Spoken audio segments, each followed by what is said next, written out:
যেটাই করেন না কেন মনে রাখবেন কুল্লু নাফসিন যায়িকাতুল মউত, কবরে সবাইকে যেতে হবে। আর দৈনিক কবর তোমাকে আমাকে ডেকে ডেকে বলতে থাকে। কি বলতে লাগে? নবী আমার জানিয়ে দিলে কবর প্রতিদিন বলতে লাগে, এ দুনিয়া নর নারীরা, এই কবর কিন্তু বড় একা থাকার জায়গা, তৈরি হয়ে আসো।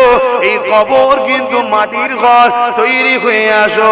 এই কবর কিন্তু পোকামাকড়ের জায়গা, তৈরি হয়ে আসো। এই কবরে কিন্তু তোমার সাথে কেউ থাকবে না। এই যুবকেরা, তাই দুনিয়া জিন্দেগিতে কারবার ব্যবসা বাণিজ্য করতে হবে, সবটাই নবীর সুন্নাত অনুযায়ী করতে হবে। কারণ আল্লাহ পাক কোরআনের মধ্যে জানিয়ে দিয়েছে, মা তাকুমুর রাসূল ফাখুযুহু ওয়া মা নাহাকুম আনহু ফান্তাহু।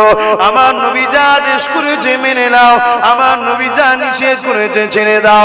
ব্যবসা করবেন নবীকে ফলো করে, কারবার করবেন নবীকে ফলো করে, সংসার করবেন নবীকে ফলো করে, আত্মীয়তা করবেন নবীকে ফলো করে, বড়দেরকে সম্মান করবেন নবীকে ফলো করে, ছোটদেরকে স্নেহ করবেন নবীকে ভালো ভালো করে, নামাজ পড়বেন নবীকে ফলো করে, রোজা রাখবেন নবীকে ফলো করে, হজ করবেন নবীকে ফলো করে, যাকাত দেবেন নবীকে ফলো করে, কন্যার বিবাহ দেবেন নবীকে ফলো করে, মা বাপকে ভালোবাসবেন নবীকে ফলো করে, এতিমদেরকে ভালোবাসবেন নবীকে ফলো করে, রাজনীতি করবেন নবীকে ফলো করে, দেশকে ভালোবাসেন নবীকে ফলো করে।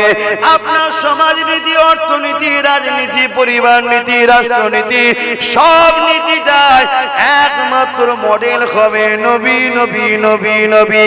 এই কলেমা পড়া বিশ্বাসী ইমানদার ঘরের ছেলেরা, এর বাইরে গিয়ে কখনো আল্লাহ নবী পাওয়া যেতে পারে না।